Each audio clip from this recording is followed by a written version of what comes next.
El objetivo de este proyecto es identificar las condiciones necesarias en el proceso de oxidación de etileno mediante su simulación en el software Aspen.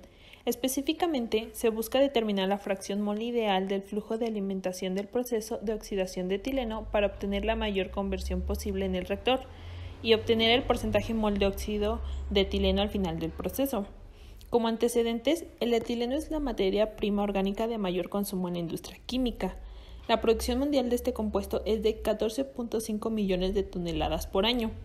Más del 30% de la industria petroquímica deriva del etileno.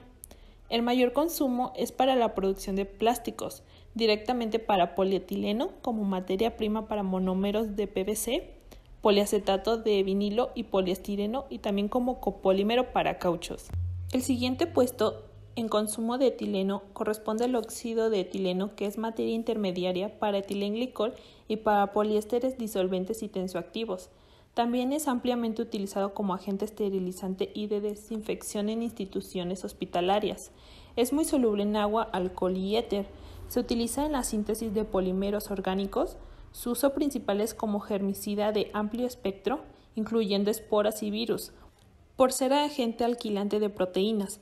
Se evapora rápidamente y puede dejar pequeños residuos. La justificación para realizar este proyecto es que el óxido de etileno tiene múltiples aplicaciones dentro de la industria, principalmente usado para hacer anticongelantes y plaguicidas, además de servir como agente esterilizante en hospitales. El proceso por el cual se obtiene involucra diversas operaciones unitarias, por lo cual engloba perfectamente los conocimientos que se adquieren en la carrera de ingeniería química. La gran desventaja es que el uso de este óxido tiene efectos ambientales adversos, además de ser potencialmente cancerígeno. Ahora, dirigiéndonos a los fundamentos, actualmente todo el óxido de etileno obtenido industrialmente se fabrica por medio del método de oxidación directa. Este método resulta ser más competitivo y ofrece un mayor rendimiento económico que el proceso con clorhidrina. Este proceso implica la oxidación catalítica de etileno con oxígeno para la formación de óxido de etileno. En cuanto al modelo termodinámico, para la mayoría de los sistemas que contienen hidrocarburos o gases ligeros, una ecuación del modelo de estado es la mejor opción. La elección inicial debe ser la ecuación de Penck-Robbins o Sobrelli-Quine. La ecuación de Sobrelli-Quine es una ecuación de Rayleigh-Quine modificada para funcionar mejor en la región crítica y para su uso con líquidos. Se recomienda para aplicaciones de procesamiento de hidrocarburos, como procesamiento de gas, refinería y procesos petroquímicos. Por su parte, el modelo no aleatorio de dos líquidos se utiliza ampliamente en los cálculos de equilibrio de fase y emplea 3 parámetros ajustables, 2 parámetros de interacción y el factor de no aleatoriedad, que se determinan mediante la regresión de datos experimentales para un equilibrio binario específico del sistema vapor-líquido. La herramienta de simulación utilizada es Aspen, la cual utiliza un paquete de fluidos para contener toda la información necesaria para realizar cálculos flash y de propiedades físicas. Este enfoque permite definir toda la información dentro de una sola entidad.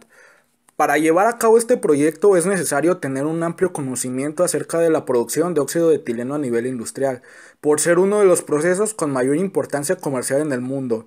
Existe una extensa variedad de fuentes bibliográficas acerca del tema, dentro de las cuales podemos encontrar esquemas que detallan paso a paso cómo se realiza el proceso, las reacciones involucradas y los productos generados, por lo que es factible comprender ampliamente cómo se genera este óxido en la industria.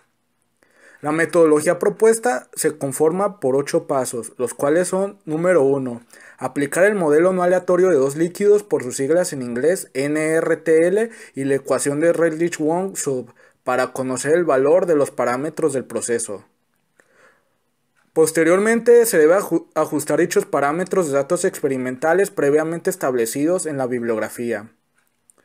Después, en el software Aspen se deben introducir los modelos previamente desarrollados y se procede a resolver el balance de masa y energía para encontrar un punto de operación estable. Se deben variar los valores de los parámetros y comparar los resultados conforme se vayan obteniendo. Posteriormente se definen las mejores condiciones en un punto de operación estable para realizar una simulación dinámica. El paso número 6 es realizar una simulación de estado estable repetida multiplicada con parámetros que cambian constantemente. Lo que sigue será graficar la fracción mol de etileno a la entrada del proceso contra la fracción mol de óxido de etileno a la salida del reactor, y también la fracción mol de etileno a la entrada del proceso contra el porcentaje deseado de óxido de etileno a la salida del proceso. Finalmente, se deberán analizar las gráficas obtenidas e identificar cuál es la fracción mol óptima en el alimento para obtener una mayor conversión a la salida del reactor y mayor porcentaje molar de óxido de etileno deseado. Se obtienen dos gráficas para analizar los resultados. En estas se graficaron 11 distintas fracciones mol de etileno a la entrada del proceso, que van de un rango de 0.09 a 0.99. Podemos observar que el comportamiento de la gráfica es ascendente cuando los valores para la fracción mol de etileno a la entrada están entre 0.09 y 0.63, alcanzando en esta última fracción un punto máximo de fracción mol de óxido de etileno a la salida del reactor. Una vez alcanzado este punto hay una curva descendente con una pendiente más cerrada, en donde conforme aumenta la fracción mol de etileno a la entrada del proceso, disminuye la fracción mol de óxido de etileno a la salida del reactor. En esta figura se demuestra que cuando la fracción mol de etileno en la corriente de entrada es 0.09 o menor, el porcentaje molar de óxido de etileno deseado a la salida del proceso es 0%. Esto se debe a que la cantidad de etileno es muy alta para reaccionar con tan poco oxígeno, lo cual genera una conversión muy baja, por lo que la cantidad de óxido de etileno que sale del reactor se pierde al llegar al absorbedor de óxido de etileno, ubicado justo antes de la torre de destilación. El óxido de etileno que sale del absorbedor es de menor calidad, por lo que el producto de interés es el óxido que sale de la columna de destilación. A partir de una fracción mol de etileno a la entrada del proceso con un valor de 0.1 hasta un rango de 0.9, la conversión es suficiente como para que la cantidad de óxido de etileno producido no se pierda durante la etapa del absorbedor, por lo que al llegar a la columna de destilación de 12 platos, el porcentaje molar de óxido de etileno deseado a la salida del proceso es de 99%. Al rebasar la fracción mol de etileno a la entrada del proceso el valor de 0.9 ocurre el mismo fenómeno que cuando la fracción mol de etileno a la entrada es de 0.09 o menor, solo que en este el reactivo en exceso es el oxígeno, aunque de igual manera la conversión es muy baja y por lo tanto el producto se vuelve a perder. Finalmente, podemos concluir que las fracciones molares ideales del alimento mediante la simulación en Aspen en un proceso de oxidación de óxido de etileno con una temperatura de 20 grados centígrados y una presión de 303 kilopascales en un reactor isotérmico son 0.63 mol y 0.37 mol para etileno y oxígeno respectivamente, siendo estas fracciones las que nos dan un valor más alto en la conversión para producir óxido de etileno. A la salida del proceso en la corriente de vapor deseada, el porciento mol de óxido de etileno bajo estas condiciones es de 99%. Este porcentaje se mantiene siempre que la fracción mol inicial de etileno se encuentre en un rango de 0.1 a 0.9.